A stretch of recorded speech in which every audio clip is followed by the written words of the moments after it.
musical, ja que són els 25 anys de TV3, estic aquí a l'Avinguda Maria Cristina com tothom avui.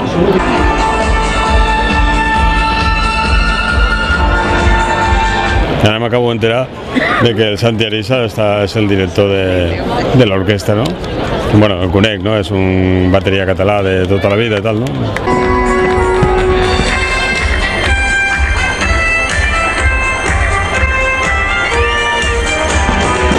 Doncs aquest any, com tots els anys, m'ha agradat molt els focs, sobretot la composició que fan amb la intensitat de la música, quan la música és més forta doncs que els focs se t'acosten, i després les fonts com sempre també, que van al ritme de la música i s'il·luminen segons la intensitat i la potència de la música.